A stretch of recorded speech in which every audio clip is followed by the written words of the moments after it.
सो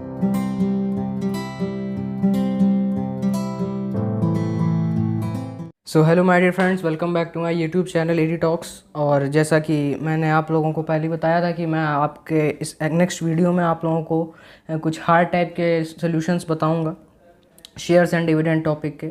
तो let get back to our topic. और if you guys haven't subscribe my channel so please subscribe my channel. और जो आज का हम लोगों का फर्स्ट क्वेश्चन है वो है कि मिस्टर राम गोपाल इन्वेस्टेड ₹8500 इन 10% ₹100 शेयर्स एट ₹170।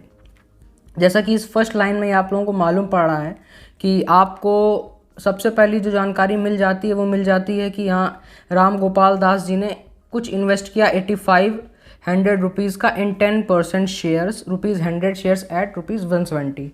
इस शेयर पर जिसकी फेस वैल्यू 100 है और जिसकी मार्केट वैल्यू 170 है, जिस पे 10% डिस्काउंट कंपनी दे रही है, उस पे राम गोपाल दास जी ने उस कंपनी का कुछ ना कुछ शेयर खरीद लिया। तो जो हम लोग को फर्स्ट जानकारी इस क्वेश्चन से मिल रही है वो हम लोग अपना सबसे पहले नोट कर लेते हैं कि इन्वेस्टमेंट जो है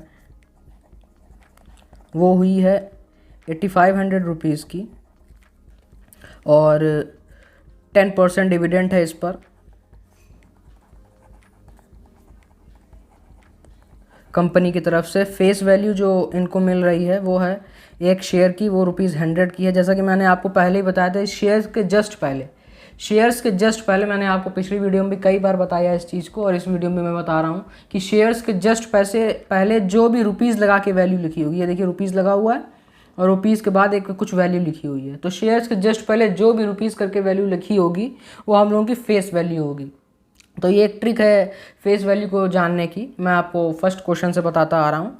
इसमें भी बताया मैंने कि यहाँ फेस वैल्यू ₹100 हो गई यहाँ पर, और ऐड के बाद जो भी रुपीज़ करके वैल्यू सबसे पहले लिखी होती है, सबसे पहली वैल्यू जो भी ऐड के बाद लिखी होती है वो हम लोगों की मार्केट वैल्यू होती है। तो यहाँ पर मार्केट वैल्यू जो है वो रुपीज़ है 170, MV हम लोगों का है ₹170 का।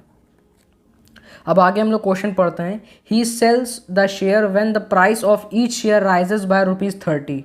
अच्छा, इस क्वेश्चन में देखिए एक चेन अब ये लोग बना रहे हैं धीरे धीरे करके कि राम गोपाल दास जी ने 8500 का कुछ इन्वेस्ट किया आपने उसमें कंपनी के शेयर्स में, और उन्होंने उस शेयर्स को तुरंत नहीं बेचा, उन्होंने उस शेयर्स को तब बेचा जब उस शेयर की वैल्यू ₹30 बढ़ गई। यहाँ पे लिखा हुआ है he sells share when the price of each share rises by ₹30, मतलब एक शेयर की वैल्यू ₹30 बढ़ गई, 170 से ₹30 बढ़ के ₹200 हो गई, तब उन्होंने राम गोपाल दास जी ने अपना नंबर ऑफ शेयर्स बेचा। तो यहाँ पर देख लीजिए, मान लीजिए एक राम गोपाल दास जी आर नाम के व्यक्ति हैं, इन्होंने कुछ अपना इन्वेस्ट करके ₹8500 का इन्वेस्टमेंट किया और 10% के डिविडेंड पे, और उन्होंने बाद में सेल किया। तो सेल करने के बाद इनको कुछ ना कुछ मिला होगा। आगे हम लोग अगर पढ़ते हैं तो he invested the proceed in, अब यहाँ पर लिखा हुआ he invested the proceed in 12% ₹100 shares at ₹125। तो राम गोपाल दास जी ने जब इतना पहला अपना पार्ट का बिजनेस किया कि यहाँ ₹85 का इन्होंने इन्वेस्टमेंट किया, 10% के शेयर्स खरीदे, और इनको जब बाद में सेल प्रोसीड मिली, SP जिसे हम लोग कह सकते हैं, यहाँ पे SP मतलब सेलिंग प्राइस नहीं, सेल प्रोसीड है। सेल प्रोसीड जब इनको मिली इतना बिजनेस करने के बाद, तो इन्होंने इस सेल प्रोसीड को लगा दिया किसी और कंपनी के शेयर्स खरीदने में। उस कंपनी के शेयर्स खरीदने में वो कंपनी इनको दे रही थी 12% का डिविडेंड, जैसा कि यहाँ लिखा हुआ he invested the proceed in 12% ₹100 shares at ₹125। तो 12% का इन्होंने बाद में उस सेल प्रोसीड से अपना दूसरा कंपनी का शेयर खरीद लिया, और उसको जो इनकी इन्वेस्टमेंट हुई वो सेल प्रोसीड की इन्वेस्टमेंट हुई। तो मैं यहाँ पे SP लिख देता हूँ। जैसे यहाँ पे इन्वेस्टमेंट इन्होंने ये वाली करी थी और यहाँ पे इन्होंने इन्वेस्टमेंट अपनी सेल प्रोसीड की करी। तो ये हम लोगों का कुछ चेन बन गई, यही चेन है हम लोगों की मेन क्वेश्चन की, जिसे कह सकते हैं हम लोग कि हाँ यही पूरा क्वेश्चन एक तरीके से है। अब इसमें सबसे पहला जो क्वेश्चन हम लोगों को पूछा गया है, इन्वेस्टेड द प्रोसीड ₹100 एट, तो हम लोगों का जो फर्स्ट क्वेश्चन है वो है द सेल्स प्रोसीड।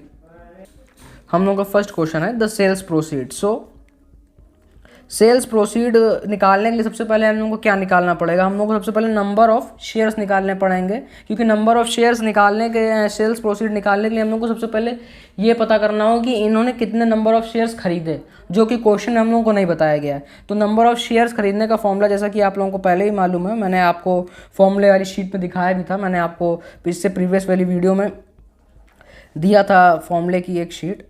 जो कि अगर आप लोगों ने ना देखा हो तो आप देख सकते हैं, मैं डिस्क्रिप्शन में वीडियो की लिंक भी डाल दूंगा।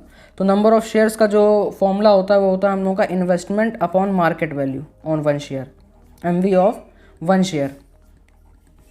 तो ये होता है हम लोगों का फॉर्मूला नंबर ऑफ़ शेयर का, जिसको हम लोग अप्लाई करके सबसे पहले ये जान लेंगे कि हाँ इन्होंने राम गोपाल दास जी ने नंबर ऑफ़ शेयर्स कितने खरीदे।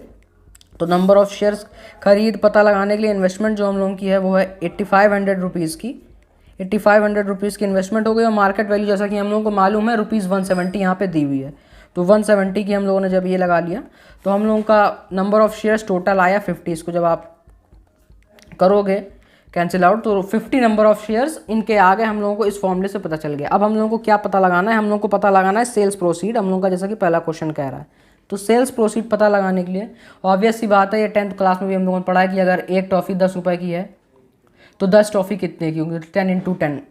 तो अगर एक शेयर की वैल्यू हम लोगों की 200 रुपीज़ है, मैं 200 रुपीज़ क्यों कह रहा हूँ, क्योंकि यहाँ पर साफ साफ लिखा हुआ है he sell the share when the price of each share rises by ₹30। 30 रुपये की वैल्यू बढ़ गई जब उस शेयर की, तब इन्होंने वो शेयर बेचा, मतलब कि मार्केट वैल्यू से 30 रुपये जब बढ़ गई। सो he sells the market value, he sells the share when MV of one share rises by ₹30।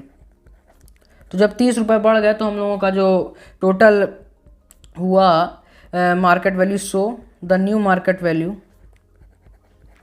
is equals to 170 plus 30 which is equals to 200 rupees. तो 200 रुपये की हम लोग की मार्केट वैल्यू आ गई इस लाइन से। अब हम लोग को ये निकालना है कि सेल्स प्रोसीड कितनी हुई। तो हम लोग की सेल्स प्रोसीड पता लगाने के लिए हम लोग अपने नेक्स्ट पेज पे चलते हैं। So the sales proceed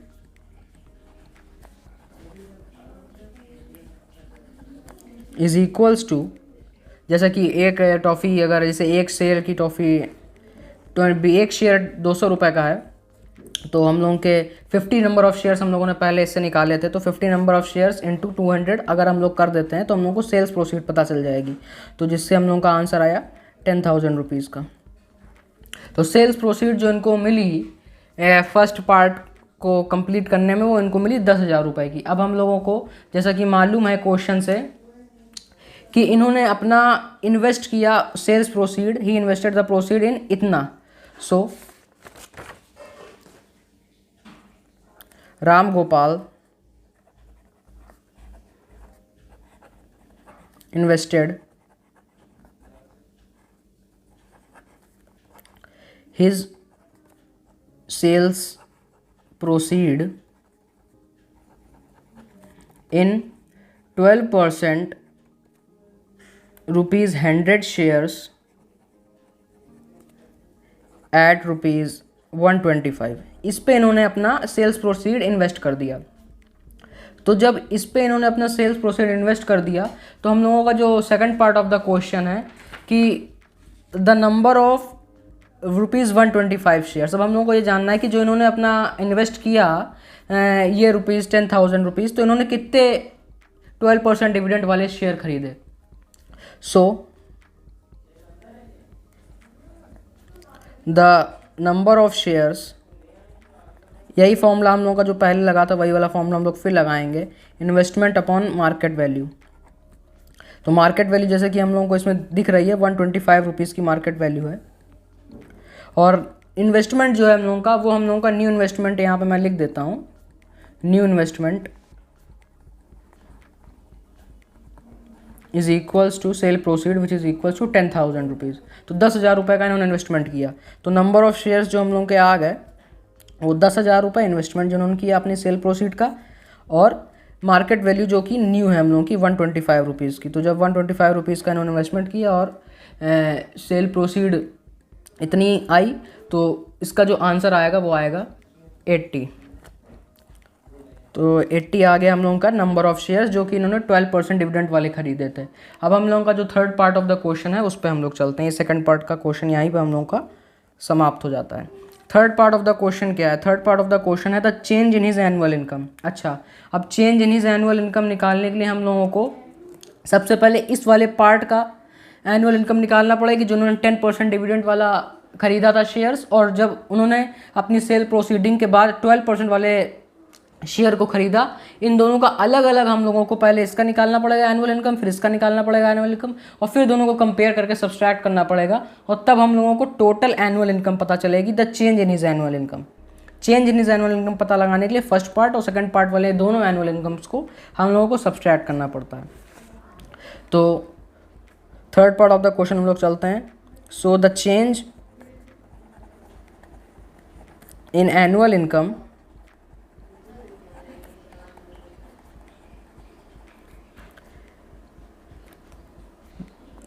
bye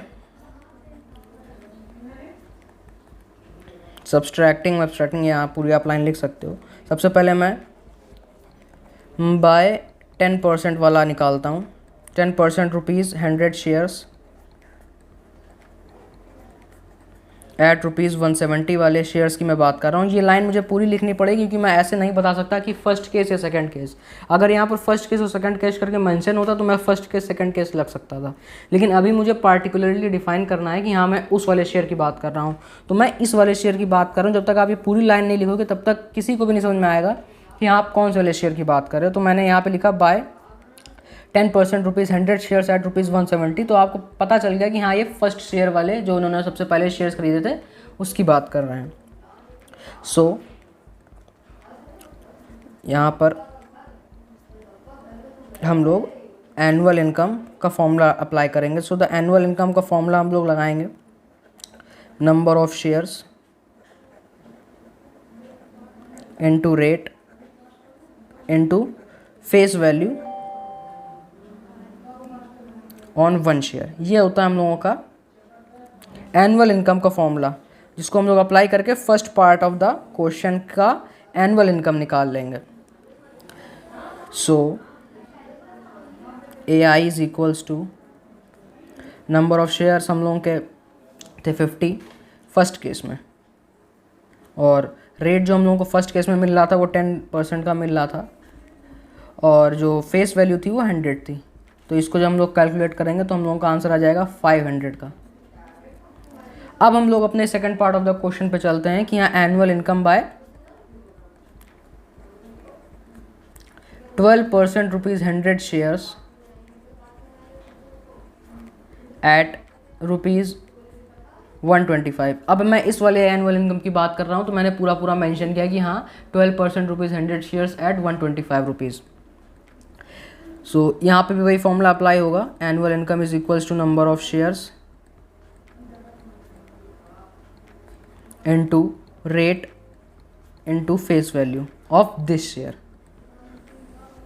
और रेट भी इसी शेयर का लगेगा। फर्स्ट ऑफ द क्वेश्चन का हम लोगों को कोई मतलब नहीं है। सो नंबर ऑफ शेयर्स हम लोगों के सेकंड केस में कितने आए थे? 80 आए थे। यहाँ पे हम लोगों ने कैलकुलेट किया है तो 80 नंबर ऑफ शेयर्स आ गए।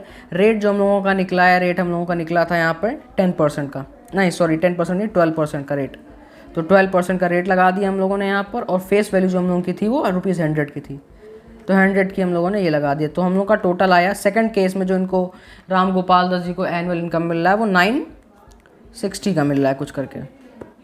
तो 960 का जब इनको मिल गया सेकंड पार्ट में एनुअल इनकम, तो अब इस वाले और इस वाले इन दोनों को जब सब्सट्रैक्ट कर देंगे तो हम लोगों को total change in annual income पता चलेगा कि हाँ इनका फर्स्ट पार्ट और सेकंड पार्ट में एनुअल इनकम में कितना डिफरेंस आ रहा है।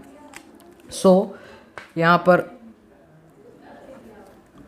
The change in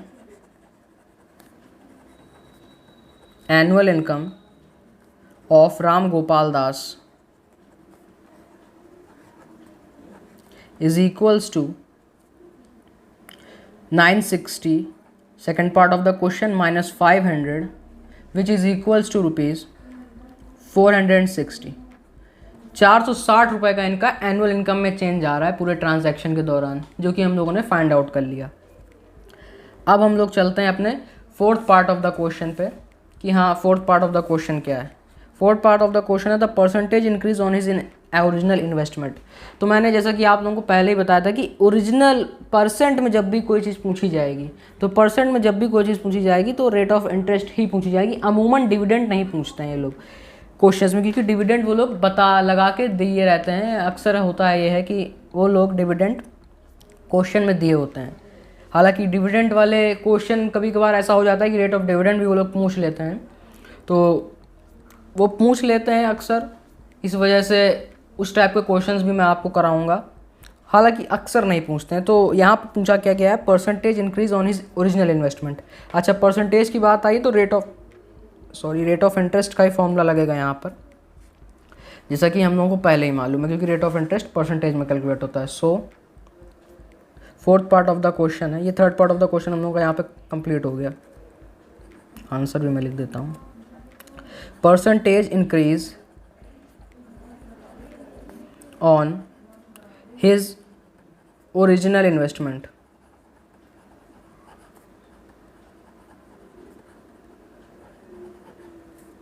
which is equals to, हम लोगों का जो फॉर्मूला होता है, annual income rate of return is equals to annual income AI में लिख देता हूँ और इन्वेस्टमेंट इनटू 100। ये होता है हम लोगों का रेट ऑफ परसेंटेज का फॉर्मूला, जिसको हम लोग यहाँ पर अप्लाई करेंगे। हम लोगों का fourth part of the question भी आ जाएगा, जो कि हम लोगों से पूछा गया था, percentage increase on his original investment. तो इन्वेस्टमेंट हम लोग, जैसा कि इस क्वेश्चन में पहले ही बताया गया है, ओरिजिनल इन्वेस्टमेंट पे पूछा गया है। अगर हम लोग सेल्स प्रोसीड पे पूछते तो सेल प्रोसीड वाला इन्वेस्टमेंट डालते, लेकिन हम लोग से पूछा गया कि ओरिजिनल इन्वेस्टमेंट में उसको कितना फ़ायदा हो रहा है, तो वो वाला फ़ायदा लगाने के लिए हम लोग यहाँ पे इन्वेस्टमेंट की जगह 8500 रुपीज़ रखेंगे, ना कि 10,000 वाला। तो एनुअल इनकम का रेट ऑफ चेंज हम लोगों का जो आया था वो, क्योंकि यहाँ पे परसेंटेज इंक्रीज़ निकालना है, इतना इंक्रीज़ हुआ है, तो हम लोग रेट ऑफ चेंज वाला लगाएंगे। ये जिस change percentage increase in annual income, तो ये चेंज वाला लगाएंगे हम लोग एनुअल इनकम। और इन्वेस्टमेंट जो होगी हम लोगों की वो 8500 वाली होगी, और यहाँ पर ये करके, तो इसको जब कैलकुलेट करेंगे हम लोग तो आंसर कुछ 57/17 करके आएगा। अगर आप इसको कैलकुलेट करोगे 460/85 को, तो 517/7 करके ऐसे आएगा आप लोगों का परसेंटेज रेट ऑफ रिटर्न का। तो इसी के साथ हम लोगों का ये फर्स्ट क्वेश्चन कंप्लीट होता है। और ये क्वेश्चन मैं बता दूं कि ये क्वेश्चन 2019 में आप लोगों से बोर्ड एग्जाम्स में ISC बोर्ड में पूछा गया था। सो अगर इस टाइप के क्वेश्चंस आप करते रहते हो तो रेगुलर प्रैक्टिस में अगर आपके क्वेश्चंस हैं तो आप लोगों को कोई भी प्रॉब्लम नहीं होगी शेयर्स एंड डिविडेंड के टॉपिक पे। ये हाई लेवल के क्वेश्चंस हैं। अब हम लोग अपने सेकंड क्वेश्चन पे चलते हैं आज के, और टोटली अगर देखा जाए तो क्वेश्चन नंबर 7 पे चलते हैं। आप अगर इससे पिछली वीडियोस पे जाओगे तो आपको इससे थोड़े आसान मिलेंगे, और आपको बेसिक्स पे जाओगे तो मैं यही सजेस्ट करूँगा कि ये वीडियो देखने से पहले आप उन वीडियोस को देख लें, इससे आपका जो बेसिक हो पूरी तरह से क्लियर हो जाए। मैंने अभी तो काफ़ी स्पीड में करा रहा हूँ क्वेश्चन, क्योंकि मैं कई चीज़ें पिछले वीडियोस में बता चुका हूँ। So let get back to our topic, और हम लोग सेकंड क्वेश्चन पे चलते हैं आज के। So our second question is, so हम लोगों का नेक्स्ट क्वेश्चन है कि the Amit and Richa invest ₹12,000 each in buying shares of 2 companies. Amit buys 15% ₹100 shares at a discount of ₹12, while Richa buys ₹25 shares at a premium of ₹20%। अच्छा, इस question में देखिए हम लोगों को ये बताया गया कि अमित और रिचा का जो इन्वेस्टमेंट है वो 12,000 ईच है। तो इन्वेस्टमेंट हम लोग लिख लेते हैं यहाँ पर सॉल्यूशन, जो मेन क्वेश्चन बता रहा है हम लोगों को चीज़ें कि the investment of Richa and Amit are same, which is equals to ₹12,000।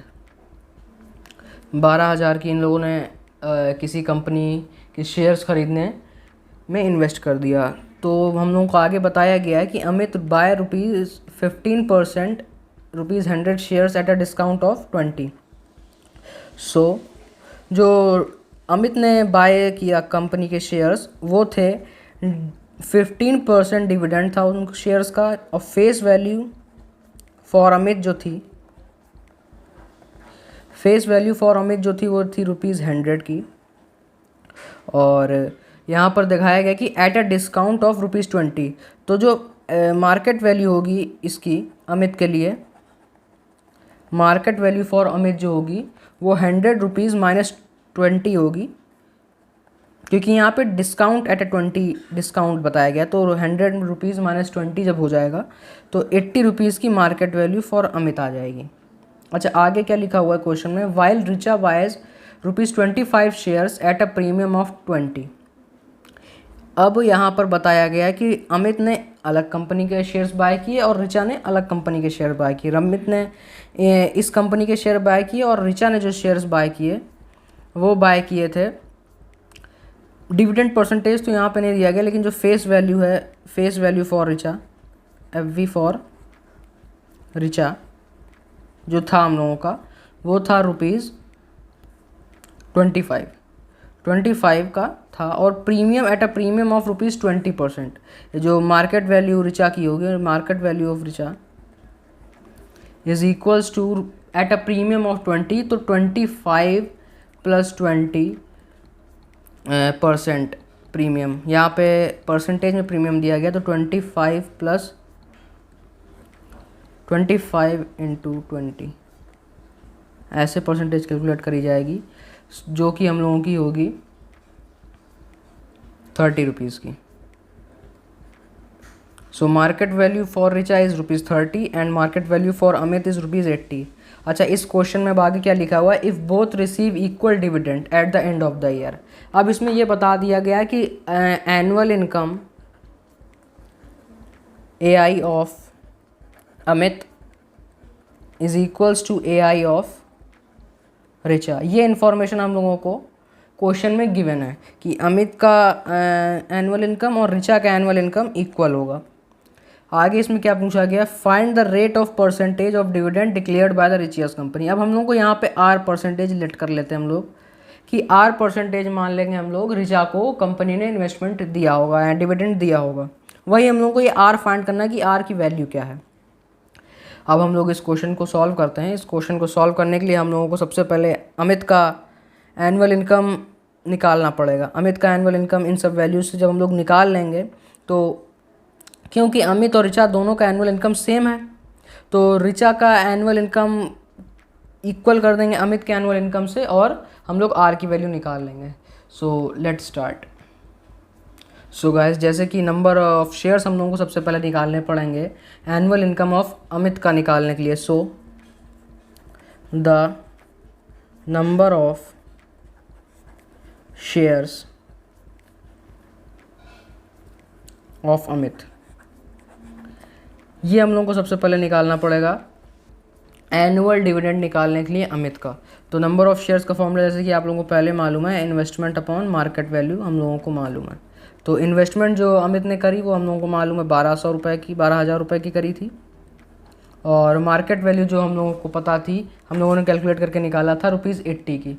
तो 80 की मार्केट वैल्यू हो गई और 12,000 रुपये की इन्वेस्टमेंट हो गई। सो जब इसको हम लोग कैलकुलेट करेंगे तो आंसर आएगा 150 ऐसे करके, और इसको जब हम लोग कैंसिल आउट करेंगे तो 150 आंसर आ जाएगा।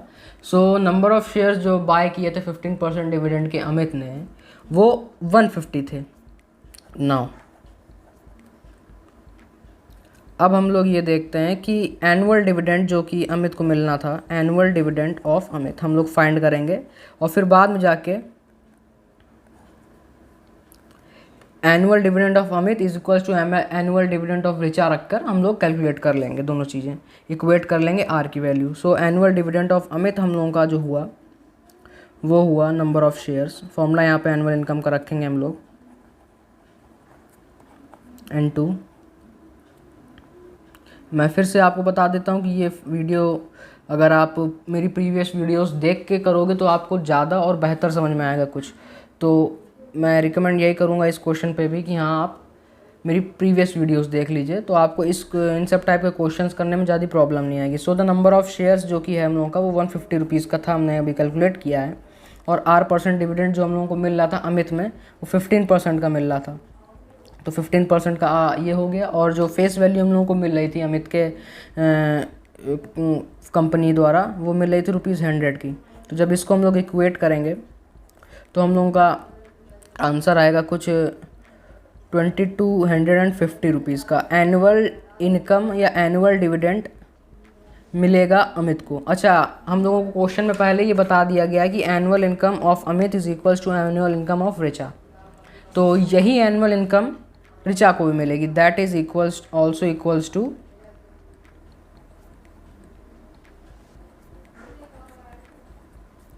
ऋचा एनुअल डिविडेंड या एनुअल इनकम। इतनी ही एनुअल इनकम अमित की भी है और इतनी ही एनुअल इनकम ऋचा की भी होगी, क्योंकि हम लोगों को एक क्वेश्चन में इंफॉर्मेशन गिवन है। अच्छा, अब हम लोग अपने क्वेश्चन की तरफ बढ़ते हैं कि हम लोगों को ढूंढना क्या है। हम लोगों को ढूंढना है R% of rate of interest. तो R rate of interest Richa का निकालने के लिए सबसे पहले हम लोगों को ये जानना होगा कि ऋचा ने कितने नंबर ऑफ शेयर्स खरीदे। तो सबसे पहले नंबर ऑफ शेयर्स का फॉर्मूला ऋचा के लिए भी हम लोग अप्लाई करेंगे। Number of shares by Richa which is equals to investment upon market value of Richa. तो इन्वेस्टमेंट दोनों का सेम था 12,000 रुपये का, जैसा कि मैंने क्वेश्चन रीड आउट करते समय आप लोगों को बताया था। 12,000 रुपये का इन्वेस्टमेंट हो गया और मार्केट वैल्यू जो ऋचा को मिल रही थी वो ₹25 की मिल रही थी। तो जब इसको हम लोग इक्वेट करेंगे तो इसका आंसर आएगा कुछ 400 रुपये, 400 नंबर ऑफ शेयर्स। तो ऋचा ने जो नंबर ऑफ शेयर्स खरीदे वो 400 खरीदे। अब हम लोगों को क्या करना है कि एनुअल इनकम ऑफ ऋचा निकालना है। एनुअल इनकम हम लोगों को जैसे कि पता है कि यही एनुअल इनकम है, तो annual income is equals to number of shares into rate into face value. Face value भी हमको पता है, नंबर ऑफ शेयर्स भी हमको पता है, एनुअल डिविडेंड भी हम लोगों को पता है। तो हम लोग रेट निकाल लेंगे जो कि हम लोगों को पता नहीं है। So the annual income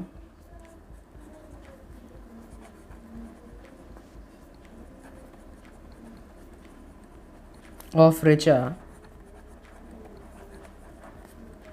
is equals to number of shares into rate into face value। तो यहाँ पर ये फॉर्मूला मेन हम लोगों का लगा है एनुअल इनकम का। नंबर ऑफ शेयर्स जो कि हम लोगों ने अभी निकाला था, यहाँ पर number of shares 400 number of shares Richa के हैं, तो 400 यहाँ पे नंबर ऑफ शेयर्स हो गए। रेट हम लोगों को मालूम नहीं है तो हम लोग यहाँ पे R लिख लेते हैं। और फेस वैल्यू ऋचा की थी 25 रुपीज़ की। और annual income of the Richa, जैसा कि मैंने आपको बताया था, दोनों के एनुअल इनकम सेम है। तो जो एनुअल डिविडेंड अमित का निकला है वही एनुअल डिविडेंड ऋचा का भी होगा, जो कि है ₹2250 का। तो इससे हम लोग R की वैल्यू कैलकुलेट कर लें। R के नीचे हम लोग 100 ज़रूर लगा दें, क्योंकि हम लोग को परसेंटेज में आंसर नहीं मिलेगा, हम लोगों को परसेंटेज में आंसर देना है अपना। तो यहाँ पे जब ऐसे हो जाएगा 400 और यहाँ पे इंटू 100 चला जाएगा, तो जब इसको आप इक्वेट करोगे तो आपका आंसर आएगा कुछ 22.5% करके। R की वैल्यू 22.5 आएगा आंसर। तो उसको आप परसेंटेज में बता दोगे तो आपका रेट ऑफ डिविडेंड ये हो जाएगा। सो जो R की वैल्यू थी रेट ऑफ डिविडेंड वो आपकी फाइंड आउट हो जाएगी ऑफ रिचार्ज कंपनी भी लिख सकते हो। तो ये आपका हो गया सेकंड नंबर ऑफ क्वेश्चन। कि हाँ, सेकंड क्वेश्चन में अगर आपसे पूछ लिया जाए कि एनुअल डिविडेंड आप लोग कंपनी का बताइए, तो आप लोग कैसे बताओगे अपनी कंपनी का annual dividend.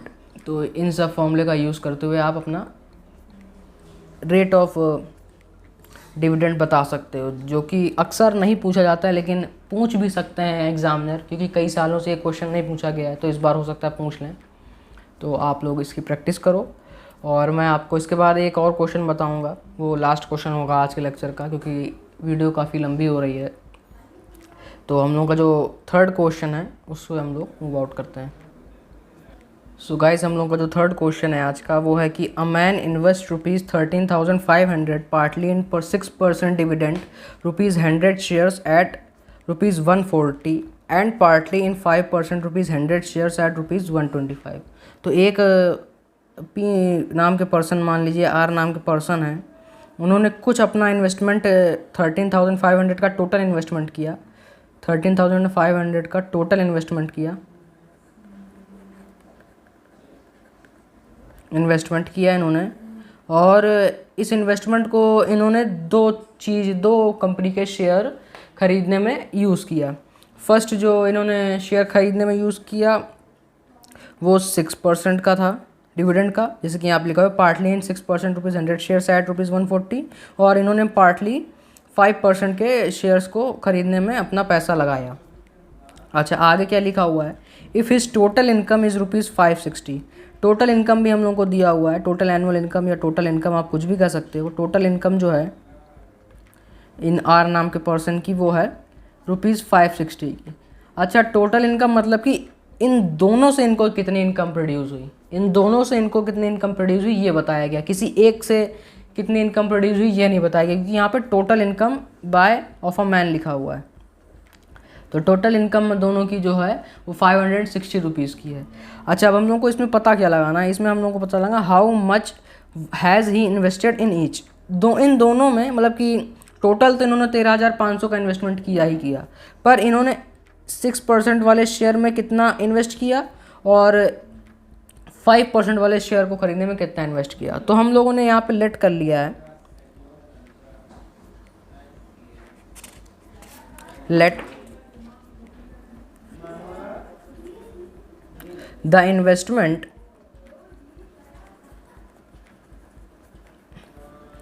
Is rupees X in 6% rupees 100 shares at rupees 140। इन्होंने हम लोगों ने लेट कर लिया कि जो इन्होंने इन्वेस्टमेंट अपना किया है वो X रुपीज़ का किया है, ये 6% वाले शेयर्स को ख़रीदने के लिए। और हम लोग ऐसे कर सकते हैं कि 13,500 रुपीज़ माइनस X इन्होंने लगाया होगा 5% वाले शेयर्स को ख़रीदने के लिए।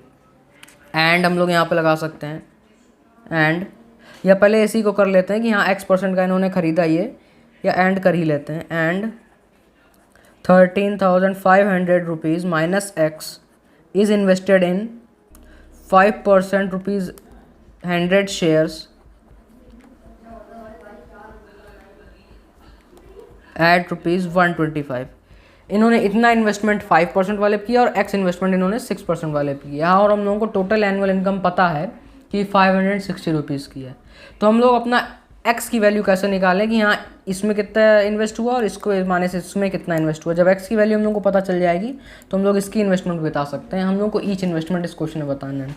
सो इस क्वेश्चन को करने के लिए हम लोगों को एनुअल इनकम का सहारा लेना पड़ेगा। एनुअल इनकम का सहारा कैसे लेंगे मैं आपको बताता हूँ। तो हम लोग सबसे पहले एनुअल इनकम निकालते हैं 6% वाले शेयर से, कि हाँ 6% वाला जो शेयर था उसमें इनको कितनी एनुअल इनकम प्रोड्यूस होती है। तो annual income of 6% rupees 100 shares at rupees 140।